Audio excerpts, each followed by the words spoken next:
गडीसर तालाब यह जैसलमेर के लाखों लोगों की आस्था और विश्वास का प्रतीक है।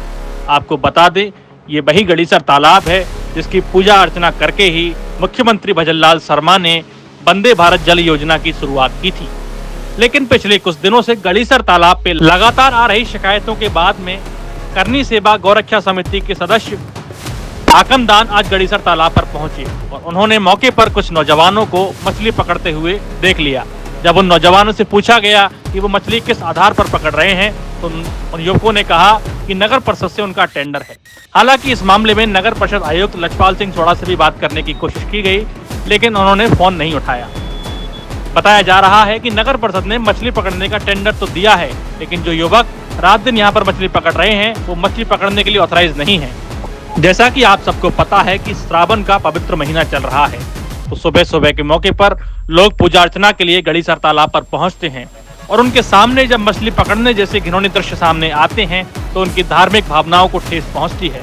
कई बार इस मामले में नगर परिषद को शिकायत की जा चुकी है और कई सामाजिक कार्यकर्ता इस आवाज को उठा चुके हैं, लेकिन नगर परिषद और जिम्मेदारों के द्वारा किसी तरह की कोई कार्रवाई नहीं की गई है। करनी सेवा गौरक्षा समिति के सदस्य आकमदान ने वहां मौके पर पहुंचकर क्या कुछ देखा, आइए आपको उन्हीं की जबानी सुनवाते हैं। जय श्री राम, जय गौ माता। ये जैसलमेर का एक धार्मिक स्थल है जिसे लोग गडीसर तालाब बोलते हैं और हम यहाँ के गौरक्षक सेवा समिति से हैं। लोगों के हजारों कॉल हमें आते हैं कि यहाँ पर आप लोग जीव प्रेमी हो और आप हर जगह रेस्क्यू करते हो।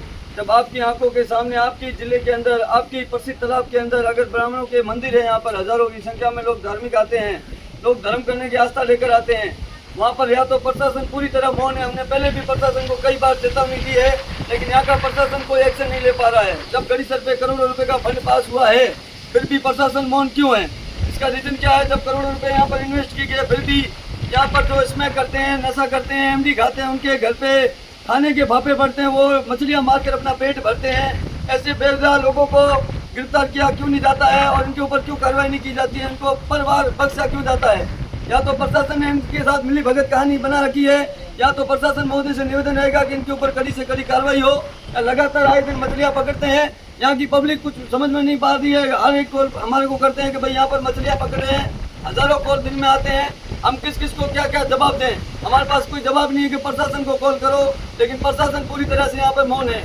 नगर परिषद महोदय जो अपने आयुक्त साहब है उनसे रिक्वेस्ट की जाए, यहाँ पर यहाँ उनको टेंडर दिया गया है तो ये अवगत करवाए हमारे को। बिना टेंडर के अनलीगल तरीके से यहाँ जो ये स्मैक वाले या मछलियाँ पकड़ते हैं धरातल पर हम बिल्कुल नहीं होने देंगे। या तो प्रशासन एक्शन ले, अन्यथा जीव रक्षक और गौरक्षक सेवा समिति के सभी सदस्य मिलकर इस लड़ाई को लड़ेंगे। फिर हम प्रशासन की भी नहीं सुनने वाले हैं। जय श्री राम।